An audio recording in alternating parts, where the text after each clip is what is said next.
नमस्कार। कार्यक्रम आर्थिक बहसमा यहाँहरूलाई हार्दिक स्वागत छ। म जीवन लिम्बू।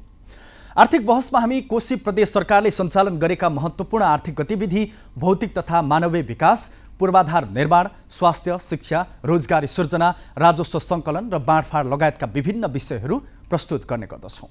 प्रदेशमा भइरहेका सरकारले गरिरहेका कामहरूको विषय पनि यो कार्यक्रममा हामी समेट्ने गरेका छौँ। कोशी प्रदेश सरकारले आगामी आर्थिक वर्ष 2082-83 को बजेट निर्माणको प्रक्रियालाई तीव्र रूपमा अघि बढाएको छ। यही विषयलाई मध्यनजर गर्दै कोशी प्रदेशको आर्थिक मामिला तथा योजना मन्त्रालयले स्थानीय तहहरूले उठाउने र प्रदेश सरकारले प्राप्त गर्ने राजस्व बाँडफाँडको विषयमा विभिन्न स्थानीय तहका प्रमुख उपप्रमुखहरूसँग छलफल गरेको छ। विशेष गरी नदीजन्य पदार्थ लगायत अन्य राजस्व र स्थानीय तहमा हस्तान्तरण हुने सशर्त अनुदान सम्बन्धमा लिइने नीतिको विषयमा स्थानीय सरकार प्रमुखहरूसँग छलफल गरिएको हो।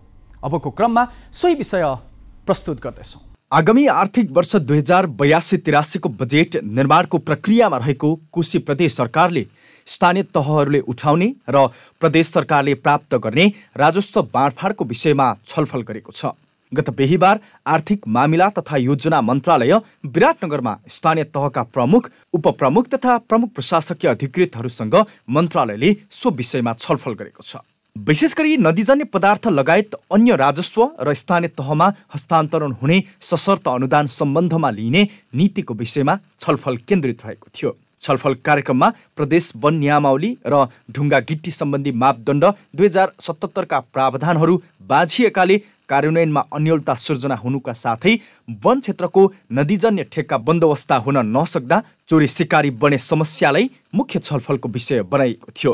छलफलमा प्रस्तुत गरिएको बुँदाहरूमा स्थानीय तहका प्रमुखहरूले आफ्नो पालिकामा रहेका समस्यामा केन्द्रित भएर सुझाव दिनुका साथै विशेष गरी नीतिगत स्पष्टता जरुरी रहेको बताएका छन्। हामीले जुन आर्थिक ऐनलाई अझ बढी छलफल गरेर अझ बढी व्यवहारिक र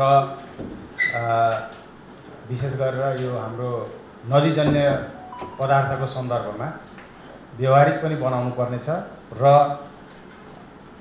यो वातावरणको संरक्षण पनि गर्नुपर्ने, यो दोहोरो जिम्मेवारी छ।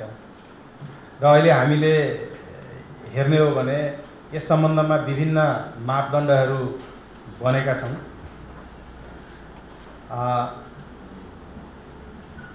प्रतिनिधि सभा, सङ्घीय प्रतिनिधि सभामा निर्माणमुखी सामग्रीको व्यवस्थापन तथा नियमन सम्बन्धमा चाहिँ 2080 मा विधेयक पेश भएको छ। भर्खरै यो चैत्र 29 गते 2081 सालमा उच्च स्तरीय आर्थिक सुझाव आयोगले पनि प्रतिवेदन दिएको छ। मैले यो सन्दर्भ किन चर्चा गरिरहेको छु भने यो हाम्रो कानुन, त्यस पछाडि गरी प्रतिवेदनहरू र हाम्रो अभ्यासमा ठुलो खाडल छ। अब ठुलो खाडल भइसके पछाडि हामीहरूले चाहिँ हेर्नुपर्ने कुराहरू के हुन सक्छ भने भएको कानुनलाई त मान्नै पर्यो, भएको कानुनलाई मान्नै पर्यो। भएको कानुनमा केही समस्या छन् भने त्यसलाई सुधार गर्दै जानु पर्यो। तर पनि यो खाडल छ भनेपछि काहीँ न काहीँ कि कानुनी रूपमा अलिक व्यवहारिक भएन कि अथवा चाहिँ हाम्रो अभ्यासमा अलिकति भनौँ न हामीले ध्यान पुर्याउन सकेनौँ। दुईटामा एउटा त पक्कै त्यहाँ चाहिँ असङ्गति छ हो। त्यो असङ्गतिलाई पनि हामीले कसरी चाहिँ हटाउन सक्छौँ, यो आजको छलफलबाट एउटा यो चाहिँ स्पष्ट रूपमा आउँछ भन्ने हामीले मानेका छौँ। चुरे क्षेत्रले चुरेको व्याख्या गर्छ, वन क्षेत्रले वनको व्याख्या गर्छ, स्थानीय तहले स्थानीय तहको व्याख्या गर्छ। अनि जब अब असार साउन लाग्छ, बाढी भेलबाढी आउन सक्छ, थाल्छ, त्यसपछि गाउँ बस्तीमा टोलमा हाहाकार मचिन्छ। त्यतिखेर चाहिँ जिल्ला समन्वय समितिलाई खोजी हुन्छ। जब जोखिम बढ्छ त्यतिखेर चाहिँ जिल्ला समन्वय समितिलाई खोजी हुन्छ। किन खोजी हुन्छ भने समन्वय गरिदिनुहोस्, हामीले त बगाउँ लाग्यो, यो पुल भत्काउँ लाग्यो, त्यो भत्काउँ लाग्यो भनेर भन्ने गर्छ। त्यो अवस्थामा बेलै माथि अहिले केही बित्या छैन। अहिले लेटाङ्गे कुरा गत वर्ष निकाल्यो, पत्रकारले कति खेदे, त्यो कुरा तपाईँहरू हजुरहरूको बिचमा सबैमा साँचो सत्य कुरा साक्षर छ भनेदेखि अहिले त्यसैले हामीले निकाल्नु खोजिरहेका छौँ। नियमन त साह्रै धेरै भयो, स्थानीय सरकारले पनि गर्नुपर्ने, अनि यहाँ प्रदेश वनका मन्त्रालयले पनि गर्नुपर्ने, माथि सङ्घीय तर्फबाट पनि गर्नुपर्ने र एक अर्कामा मेल नखाने। त्यहाँ आएका कार्यक्रमहरू कयौँ राष्ट्रपति चुरे संरक्षण क्षेत्रबाट आएका कार्यक्रम स्थानीय तहलाई थाहा हुँदैन। स्थानीय तहको वन क्षेत्रभन्दा बाहिर पनि कार्यक्रम गरिरहेको हुन्छ, त्यसको स्थानीय वन क्षेत्रभित्र पनि गरिरहेको हुन्छ। वनले दिएको कार्यक्रमहरू पनि स्थानीय तहलाई थाहा हुँदैन। यो कोअर्डिनेसन नहुनु यो अविश्वासको कुरा छ। अर्को, हाम्रो वनमा जहिले पनि हामी वन सुरक्षा भन्छौँ, गस्ती गर्छौँ, अनि त्यहाँ पस्ने चोरी चकारीलाई रोक्छौँ, त्यो भित्रको संरक्षण कार्यक्रम छैन क्या हाम्रो। यही अहिलेको खोलाको कुरा गरिरहेको छ। खोला प्रत्येक वर्ष कटान हुँदाखेरि दाहिना बायाँ काटेर खोलाको चौडाइ चाहिँ बढे, अनि बस्तीभित्र त्यही ठाउँबाट पसेर ठुलो विपद ल्याउने। तर त्यसलाई कसरी संरक्षित गर्नुपर्छ, त्यसको संरक्षणको कार्यक्रम चाहिँ रोक्ने कार्यक्रम चाहिँ के हो भन्ने कुरा वन क्षेत्रभित्र छैन।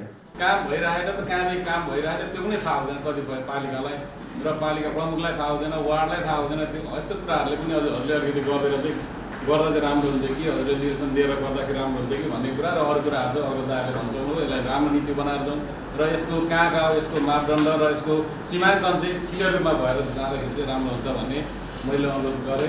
पुलभन्दा उत्तर साइडपट्टि ओभर डिपोजिट भएर चाहिँ त्यहाँनिर बस्तीहरू चाहिँ जोखिममा छ हाम्रो। त्यहाँनिर चाहिँ ननिकाले नहुने अवस्था छ एउटा कुरो भने। त्यो एसियन हाइवेले त्यो पुलमुनि मैले मेरो सबैले जो फोन पनि गरेको थिएँ, जिसिबी चाहिँ लगाएर टन्नै माल चाहिँ ओसार्दै हुँदो रहेछ। हामीले त्यसलाई चाहिँ त्यसो गर्नु हुँदैन भने चाहिँ नगर प्रहरी पठाएर चाहिँ त्यहाँनिर रोकेका छौँ, रोक्यौँ। त्यो वरिपरि लाउने कुराहरूमा चाहिँ नेपाल सरकारसँग समन्वय होला, तर पनि अलिकति टाढा लगेको भन्ने कुराहरू आयो। त्यहाँनिर जनगुनासो धेरै आकलन गर्दाखेरि र त्यही नजिकै सब डिभिजन कार्यालय र प्रहरी कार्यालय छ। उहाँहरूलाई मैले फोन गर्दाखेरि यसरी सामान लगिरहेको छ। उत्तर साइड वनमा चाहिँ दिउँसै दिन दाडै चाहिँ 10वटा 12वटा गाडी देख्छु ट्र्याक्टरहरू, कतिपल्ट नगर प्रहरी पठाएर खेदाउने। अनि उहाँलाई सोद्धाखेरि चाहिँ खोइ थाहा भएन भन्नुभयो। तर हप्ता दिएपछि महिना दिएको छ भनेर सोधेँ मैले उहाँलाई। सोद्धाखेरि चाहिँ होइन त्यस्तो भनेर भनेपछि नभए वन क्षेत्रमा ठेक्का नलागेको ठाउँमा चाहिँ गाडी 10-12 गाडी चाहिँ रहनुको कारण के हो त? त्यहाँनिर ओभर डिपोजिट पनि छ त्यहाँनिर माल, तर त्यहाँनिर चाहिँ चोरी निकास एकदम नै धेरै छ। त्यसो हुनाले यो विषयमा पनि छलफलमा रहोस्। र त्यो हाम्रो चाहिँ उत्तर साइडपट्टि चाहिँ अलिकति खोला हाम्रो चाहिँ कस्तो छ भने यस्तो घुमेर आएको छ, वनतिरपट्टि छेकेको छ। वनबाट सिधै गयो भने कालिम्पोङ पोखरीदेखि लिएर हाम्रो रमाइलो सबै चाहिँ बनाउने अवस्था हुन्छ। र त्यहाँनिर अलिकति हामीले पोहोर पनि त्यहाँनिर अलिकति हामीले तटबन्धन गरेका छौँ। तर हाम्रो चाहिँ उताबाट पुरो भएकोबाट छिरो भनेदेखि चाहिँ गाउँ बस्ती बगाउने अवस्था रहेको छ। त्यसलाई चाहिँ अलिकति त्यो पनि ध्यान जाओस् भन्ने। वन नियमावली र ढुङ्गा गिटी सम्बन्धी मापदण्ड 2075 चाहिँ बाँझिएको भनेछ। यसमा चाहिँ यो आज चाहिँ चुरेर वनलाई पनि मन्त्रीज्यू अथवा यो बोलाउनु भएको थियो भने अलिक क्लियर हुन्थ्यो होला। अब मेरो चाहिँ के छ भने अघि यहाँ मिग्लाजुङको अध्यक्षज्यूले भनिहाल्नुभयो, सचिवज्यूले पनि ध्यान आकर्षण गर्न चाहन्छु। खालि यो डायरीमा यो किताबमा उल्टो बोकेर चाहिँ यो अनुगमन गर्ने कुराहरू चाहिँ यो साह्रै ठुलो यो चाहिँ गलत जस्तो लाग्छ। कन्काई चुलाचुलीमा पर्छ, चुलाचुली कन्काईमा पर्छ, उता मिग्लाजुङ रत्तामा पर्छ। त्यसको यसलाई चाहिँ तत्काल सच्याउनु पऱ्यो। यो कार्यक्रम पनि त्यतै मात्रै भइराखेको हुन्छ। यो त साह्रै ठुलो उयो भएको छ। र अर्को कुरा चुलाचुलीको अघि लेटाङ र मिग्लाजुङको मात्रै कुरा आयो। चुलाचुली चुरेमा पर्छ, सबै चुरे पर्छ चुलाचुली गाउँमा। समस्या के छ भने अब चुरेको मापदण्ड अनुसार 1000 मिटर होला, अनि वनको आफ्नै किसिमको छ। तर उत्खनन गर्नुपर्ने कुरा चाहिँ के छ भने हामीलाई उत्खनन गर्नु दिँदैन चुलाचुलीलाई। अब त्यो बगेर आउने नदिजन्य पदार्थ सबै इलाम चुलाचुलीको। अब हामीलाई चाहिँ त्यहाँ मापदण्ड लगाइन्छ, तलतिर दमकले ठ्याक्कै मापदण्ड पुग्छ। हाम्रो बोकेको नदीजन्य पदार्थ जम्मै दमकले रङपिडङ तपाईँको खन्छ अनि हामीले के पनि पाउँदैनौँ। दमकले गर्दा फेरि अर्को वर्ष बाढी आउँछ, त्यही दमकमा पुरिन्छ। मेरो साथ र उपमेयरज्यू पनि आउनुहुन्छ, सबै फाइदा दमकले लुटेको छ। त्यो कारणले पनि कम्तीमा यसको चाहिँ आज एउटा नीति बनाउनु पर्यो। अब यहाँ तल 3 नम्बर र 4 नम्बर छ यो के अरे माटोको लागि। माटोमा ठुलो कन्ट्रोभर्सी भएको छ। एसियन हाइवे बनिएको छ, मदन भण्डारी बनिएको छ। मुख्यमन्त्रीज्यूले नै मलाई फोन गर्नुभएको छ माटो किन रोक्छस् दे भनेको छ। अब माटो नदिँदैन, हामीले माटो चाहिँ दिँदैन। अब 1000 मिटर भन्दाखेरि चुरेमा धनी पूजा छ, टाँसिएको छ। त्यो वनले पनि दिँदैन रोकिस् भनेर चाहिँ अस्ति चाहिँ तपाईँको एसियन हाइवेको मिटिङमै तपाईँको उहाँहरूको चाहिँ अब बोर्डको मिटिङ बसेर चुलाचुलीले नदिएको कारणले असर गर्यो भनेर चुलाचुली गाउँपालिकालाई इन्डिकेट गरिरहेछ। त्यो चाहिँ कम्तीमा पुगाउनुपर्छ भन्ने कुरा। हामीसँग चुरेसँग टाँसिएको छ, 1000 मिटर छ भनेको चाहिँ 50 मिटरमा पाउनु पऱ्यो। हामीले त्यहाँको गरिब त्यहाँको नागरिकले आफ्नो जग्गा मिलाउनु त पाउनु, व्यवस्थापन गर्न त पाउनु पऱ्यो नि त। गाउँपालिका यहाँ हाम्रो अब स्थानीय सरकार सञ्चालन ऐनमा पनि त्यो क्षेत्रभित्रको चाहिँ बिक्री गर्न पाउने भनेर व्यवस्था छ होइन। बिक्री गर्न पाउने ढुङ्गा गिटी बलुवा स्लिट 72 72 जडीबुटी बिक्री गर्न पाउने व्यवस्था छ। अब यतातिर चाहिँ अब जङ्गल चाहिँ छुनै पाइँदैन भन्दैछ। यसो गरौँ न त, नत्र अवादी मात्रै सीमा लगाएर पालिकाहरूलाई अवादी मात्रै छुटेको जङ्गल छुटेकोदेखि जङ्गल छोको चाहिँ हटाइदियो, कानुनमै हटाइदियो। त्यो चाहिँ उपाय हो त होइन भनेदेखि चाहिँ मलाई अब अधिकार क्षेत्रको बाँडफाँड गर्दा प्रष्टसँग अधिकारमा उल्लेखित गर्नु पऱ्यो कि एउटालाई पनि अलिकति भनेको छ, अर्कोलाई पनि अलिकति भनेको छ, अर्कोलाई पनि भनेको छ। त्यही विषयमा कि यो खाप्से भएर कसले गर्ने भन्ने नै समस्या हो। अब त्यसो भएकाले यो कतिपय चाहिँ अब अघि नै अधिकार मात्रै कुरा नगरौँ भनेर भन्दाखेरि मलाई अलिकति अप्ठ्यारो पनि लागेको छ। अधिकारको कुरा गर्नुपर्छ साथी। सङ्घीयतामा गइसकेपछि 3वटा सरकार छन् भन्ने कुरा पनि बुझ्नु पऱ्यो। हामीले 3वटा सरकारको आफ्नो अधिकार क्षेत्र छन् भन्ने कुरा पनि बुझ्नु पऱ्यो। हामी यो यतै माथिबाटै गरियोस्, ठेका लाउनेदेखि लिएर आइए गर्नेदेखि लिएर ठेका लाउनेदेखि लिएर सबै काम माथि गरियोस्। हामीलाई भनेको 60% होइन 40% हामीलाई दियोस्, अरू सबै गरियोस् माथि नै। अर्थात् जिल्ला समन्वय समितिलाई जिम्मा दिइने गरी प्रस्ताव लाँदा उपयुक्त हुन्छ भने जिल्ला समन्वय समितिले आइदेखि लिएर अहिले पालिकाले गर्ने काम जम्मै गरोस्। जिल्ला समन्वय समिति अलिक कामबिन पनि छ कि भन्ने बुझेका छौँ। अलि मेन पावर पनि थपौँ, प्राविधिक कर्मचारीहरू थपेर जिल्ला समन्वय समितिलाई दिउँ। त्यसको पर्सेन्टेज केही पर्सेन्टेज जिल्ला समन्वय समितिलाई राखौँ। जिल्ला समन्वय समिति 50 लिटर तेलका निमित्त पालिका घुम्ने यो कस्तो खालको व्यवस्था हो? कस्तो अप्ठ्यारो हो? अघि चाहिँ दाइले राख्दै हुनुहुन्थ्यो। त्यसो भएको हुनाले गर्दाखेरि यसलाई त्यसो गरे कसो होला भनेर मैले चाहिँ एउटा यहाँ आएको प्रस्ताव पनि राख्न चाहन्छु। हामी चाहिँ नि प्रमुख प्रशासकीय अधिकृतहरू, पालिकाको उपप्रमुख, प्रमुख दैनन्दिन खोलामा गुठाएर लाग्नुपर्ने परिस्थिति छ र गाली त्यत्तिकै खानुपर्ने छ। अत्यन्तै आलोचित बनिरहेका छौँ हामी। मेची नगरपालिकाको हकमा जे समस्या छ यो मोरङका पालिकामा त्यो समस्या देख्छु। जङ्गल एरिया छ, नगर प्रहरी निशस्त्र छ, भएको जनशक्तिले पुग्दैन, चोरी निकासी रोक्न सक्दैनौँ, गाह्रो छ। फोटो खिचेर एउटाले कसैले पठायो भने भोलिपल्ट गएर अपराधी करार गर्न खोज्छ अख्तियारको मान्छे। हामीले चाहिँ यो चाहिँ अब खोलाभित्रको हाम्रो भएको हुनाले भनेर बलमिजाइ गरेर प्रयोग गरेका छौँ। अब यो कुराको पनि खोलाले समेटेको नसमेटेको, खोलाभित्र पर्ने नपर्ने अब भन्ने कुराको अलिकति व्याख्या र अलिक स्पष्टता हुन जरुरी छ। खोलाभित्र अब खोलाको त्यो निर्धारित एरियाभित्र चाहिँ खोलो हो भन्ने बुझ्यो भने त्यसको पनि व्याख्या हुनु पऱ्यो। त्यहाँ धनी बुझाइ भए पनि भएन भन्ने बुझ्नु पऱ्यो। अब त्यहाँदेखिको अब हामीले चाहिँ गर्नु हुँदैन भनेर खोलाको डिल अथवा 10-15 मिटर फिट सबैतिर अब छोड्या हुन्छ। अब त्यहाँ चाहिँ नम्बरी पर्या हुन्छ, त्यसलाई के गर्ने? हामीलाई समस्या आएको छ। धनी पूर्जा बोकेर म यति पुर्छु भन्छ, सर्टिफिकेट निकाल्छु भन्छ। हामी हुँदैन भनेर अहिलेसम्म अब हुन्थ्यो र हुँदैन थियो कि हुँदैन त्यो त्यो चाहिँ हामीलाई थाहा भएन होइन। अब यो कुरोको पनि टुङ्गो गर्नु पर्यो, एउटा कानुन यदि बनाउने हो भने। एक त चुरेले मरिगई सहमति दिँदैन, असोजदेखि थालेको अस्ति फागुनमा दियो सहमति। अब यो चैत्रदेखि सबै कुरा गरेर यो अहिले यो चैत्रको अन्तिम वैशाखबाट सुरु गरेको ती अब गर्नुको चाहिँ पब्लिकको अवरोध छ। यो अहिले हामी राजस्वको पनि कुराकानी गर्दैछौँ। ढुङ्गादेखि बलौटा सदनबाट आएका केही राजस्व त हामी प्रदेशलाई पनि पठाउँछौँ। भनिसके पछाडि त्यो ठेका लागेको खोला व्यवस्थापनको लागि त्यो खोला खुलाएर त्यो भएका आयको मापदण्ड अनुसार निकालेको माल मेटेरियल बिक्री गरेको पैसा हामी राजस्व त सरकार प्रदेशमै बुझाउँछौँ नि त। भने त्यसको सहजीकरण गरेर त्यो ढुङ्गा गिटीबाट निकाल्नको निमित्त चाहिँ अलिक प्रदेशले पनि सहजीकरण गर्नुपर्ने कन्स्टिट्युन्सी हाम्रो बेलाकाको हकमा चाहिँ अन्त के छ मलाई थाहा छैन। यसको कानुन पनि प्रष्ट रहेन रहेछ। कानुन ठेकेदारहरू दिनै पछि आउँछ, कानुन पढेर सुनाउँदा आफै विज्ञ भइसक्यो। त्यो भएको कारणले गर्दाखेरि यो एउटा प्रब्लम छ 2 नम्बरको विषयमा। यसलाई संशोधन गर्ने हो भने कसरी संशोधन गरेर अब हामी संशोधनको प्रक्रियामा छौँ भने अथवा केही नीतिगत निर्णय गर्दै जानुपर्ने छ भने पनि हामी त्यो कन्डिसनमा छौँ।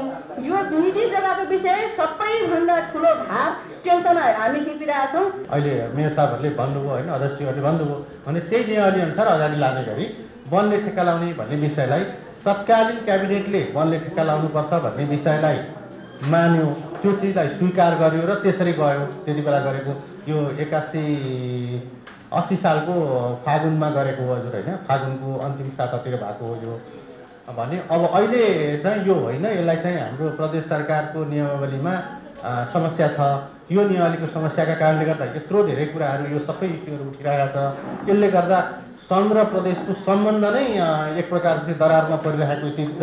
हामीले यो छलफलहरू महसुस गऱ्यौँ नि हजुर होइन। त्यो भएको हुनाले गर्दाखेरि अहिलेको यो मकसद बमोजिम नै नियमावली संशोधनका प्रक्रियाका लागि म प्रक्रिया अगाडि बढाउँछु भन्ने कुरा मैले अहिले त्यति भने। संशोधन हुने गर्ने भन्ने कुरा त फेरि क्याबिनेटले नै गर्छ नि। वन वातावरण क्षेत्रगत विषयगत समितिहरूमा यी विषयहरू चाहिँ प्राथमिकताका साथ उठ्ने गरेका र समस्यालाई तल समस्या छ समाधान सङ्घीय ऐन र नियमावलीहरूमा तल काम गर्न सजिलो हुने गरी समाधान गरिदिनुपर्छ भन्ने विषयहरू यो प्रदेशबाट मात्रै होइन अरू प्रदेशका सचिवहरूले पनि उठाउने गर्नुभएको छ। हामीले त्यहाँ राख्ने गरेका विषयका एजेन्डाहरू म कुनै समय हजुरहरूलाई पछिल्लो 4-5वटा विषयका बैठकका एजेन्डाहरू राखेँ भने यहाँका समस्या चाहिँ प्रदेशको सचिवले प्रदेशको कुरा लैजान्छ भन्ने कुरा महसुस हुन्छ। मेयर साहबले भन्नुभएको र अध्यक्षले भन्नुभएको चाहिँ अलिकति अर्कै ढङ्गले भन्नुभयो, हाम्रो कर्मचारी दिँदैनौँ, आफ्नै कर्मचारी राख्नुहोस्, हाम्राले भ्याउँदैनन् भन्नुभएको छ। यो चाहिँ कस्तो हुँदो रहेछ भने हामीसँग वन प्राविधिकहरू हुन्छन्, हजुरलाई वन प्राविधिक आवश्यक पर्छ भने प्रदेश सरकारको वन कार्यालयको वन प्राविधिक लैजानुहोस्। हामीलाई कहिलेकाहीँ स्थानीय तहको त्यो सम्बन्धित विषयगत प्राविधिक आवश्यक पर्छ, त्यस्तो बेलामा माग्ने गरी हो। त्यसलाई अब त्यही हिसाबले सहयोग नै गरिदिनुहोस् भनेर मैले चाहिँ एकचोटि उहाँलाई अनुहार हेरेर अनुरोध गर्छु। तथापि अब नगरपालिकाले नभ्याउने अवस्था रहँदा अरू निकायबाट व्यवस्थापन गरौँला। हामीसँग पनि पर्यटन भू संरक्षण अन्तर्गतमा पनि यस्ता इन्जिनियरिङ प्राविधिकहरू हुनुहुन्छ। तर पनि यो विषयलाई त्यसरी हेरेँ र फेरि म दोहोऱ्याएर यसलाई यो के भन्छु भने 1 नम्बर विषयसँग सम्बन्धित कुरोमा प्रदेशको वन नियमावली संशोधनको प्रक्रिया मुख्य गरेर 2टा विषयमा आए। एउटा यता सामुदायिक वनको 10% सम्बन्धित विषय छ। त्यो 10% सम्बन्धित विषय सङ्घीय नियम ऐन र नियमावली बमोजिम रहने गरी र वन क्षेत्रभित्रको ढुङ्गा गिट्टीको व्यवस्थापनसँग सम्बन्धित विषयमा वन क्षेत्रभित्रको खण्डको अहिलेका लागि, किनभने हामीले अहिले गरि नै रहेका छौँ, केहीको प्रक्रिया सुरु भइसक्यो, केही एउटा अन्तिम क्रममा छ भने त्यो गर्ने काम वनभित्रकोलाई प्रदेशकै सरकारले गर्छ। ठेक्का लगाउने कामको हकमा तपाईँहरूको क्षमता छैन, त्यो वास्तवमा छैन। कुनै डिएफओले भन्नुभएछ हामीसँग यो छैन, नगरेको काम हो, पहिलोचोटि गर्नुपर्छ, नगरेको काम गर्नु जोसुकैलाई गाह्रो हुन्छ। त्यो विषयमा स्थानीय तहहरू कम्तीमा केही 5-6 वर्षदेखि गरिआउनु भएको छ। एउटा लाइन लागेको छ, त्यो प्रक्रिया थाहा छ, सूचना कसरी, ठेक्का कसरी, त्यसपछिको विषय कसरी, अनुगमन कसरी भन्ने कुराहरूमा हामी ठेक्का लगाउने विषय चाहिँ 2077 सालको मापदण्डले भनेअनुसार स्थानीय तहबाट नै जान सक्ने गरी मैले चाहिँ नियाली संशोधनको प्रक्रियाका लागि म अगाडि बढाउँछु भन्ने कुरा मैले भने। संशोधन हुने नहुने सरकारको ठाउँको विषय हो, तर त्यो विषय अहिले मैले यहाँ प्रतिबद्धता व्यक्त गरेँ। र अनि थप्नुपर्ने कुरो पनि रह्यो। मलाई बेलबारी मेयर साहबको सुझाव एकदम राम्रो लाग्यो अनुगमनसँग सम्बन्धित विषयमा। त्योसँग सम्बन्धित विषय पनि अलिकति अब यो अनुगमन सम्बन्धी विषय एक त 2077 को मापदण्डले पनि भनेको छ, फेरि हामीले बनाउँदा त्यसको विपरीत बनाइएला, अलिक धेरै स्मार्ट भइएला। त्यो नभएर त्यो मापदण्डले भनेको व्यवस्थालाई अझै सबलीकरण स्ट्रेन्थनिङ र अझै सबैको सहभागिता हुने गरी त्यसको पनि प्रावधान त्यो नियमावलीमा केही कुरा थप्न हजुर मैले यो कुरा टिप्पणी गरेको छु। संघीय सरकारको ढुङ्गा गिटी बालुवा सम्बन्धी मापदण्ड स्थानीय सरकार सञ्चालन ऐनको प्रावधानसँग बाँझिने गरी वन नियमावली बनेको थियो। यसमा भएका अन्यलताले गर्दा नदीजन्य पदार्थहरूको चोरी सिकारी बढिरहेका कारण राजस्व सङ्कलन समेत प्रभावित हुँदै आएको थियो। यही विषयलाई मध्यनजर गर्दै आयोजना गरिएको छलफलको माध्यमबाट आएको सुझावहरूलाई आगामी आर्थिक वर्षको बजेटका लागि ल्याइने आर्थिक विधेयकमा समावेश गरिने मन्त्रालयले जनाएको छ। आज जुन हामीले पालिका प्रमुखहरूसँग र प्रमुख प्रशासकीय अधिकृतज्यूहरूसँग यो विशेष गरी स्थानीय तहले उठाउने र प्रदेश सरकारले सेयरिङ गर्ने राजस्व बाँडफाँडको विषयमा हामीले आज छलफल गऱ्यौँ। यो कार्यक्रम चाहिँ अहिले हामीले एक सान्दर्भिक ठानेर आज हामीले कार्यक्रम आयोजना गरेका हौँ। किनभने हामीले अब आगामी वर्षको बजेट बनाउँदा सँगसँगै लैजाने आर्थिक विधेयकमा अहिले हाल भएको कार्यान्वयनमा आएको आर्थिक विधेयकमा रहेका समस्या र त्यसलाई आगामी दिनमा प्रदेशको राजस्व बढाउने सम्बन्धमा के कस्ता नीतिगत सुधारहरू गर्न सकिन्छ भन्ने उद्देश्यले चाहिँ आजको यो कार्यक्रम आयोजना गरिएको हो। कार्यक्रमको निष्कर्ष हामीले जुन जुन छलफलका बुँदाहरू राखेका थियौँ त्यसमा पालिका प्रमुखहरूले आफ्नो पालिकामा रहेका समस्या केन्द्रित भएर सुझाव दिनुभयो। विशेष गरी हामीले यसमा नीतिगत स्पष्टता हुनु जरुरी हुनुपर्ने केही कुराहरू थिए, जस्तै सङ्घीय सरकारको ढुङ्गा गिटी बालुवा सम्बन्धी मापदण्ड अनि स्थानीय सरकार सञ्चालन ऐनको प्रावधानसँग बाँझिने गरी वन नियमावली बनेको थियो र त्यसमा चाहिँ भएको अन्यलताले गर्दा यो नदीजन्य पदार्थको व्यवस्थापन हुन नसकिरहेको, चोरी निकासी बढिरहेको भन्ने जुन प्रदेश सरकारमा जानकारी प्राप्त भएको थियो र त्यो विषयमा समाधान खोज्न हामीले जुन आज आयोजना गरेका थियौँ र प्रदेशको वन मन्त्रालयबाट त्यो नियमावलीमा बाँझिएका प्रावधानहरू सङ्घीय ऐनसँग तादात्म्यता हुने गरी मिलाउने भन्ने जुन आज छलफलको निष्कर्ष भएको छ र ती लगायत विभिन्न विषयहरू जस्तै स्टक प्रमाणितको विषय भयो अनि त्यसै गरी यो दण्ड जरिवानाहरूको पुनरावलोकन गर्ने विषयमा उहाँहरूबाट एकदमै सकारात्मक सुझावहरू प्राप्त भएको छ र यी सुझावहरूलाई चाहिँ समेटेर अब आगामी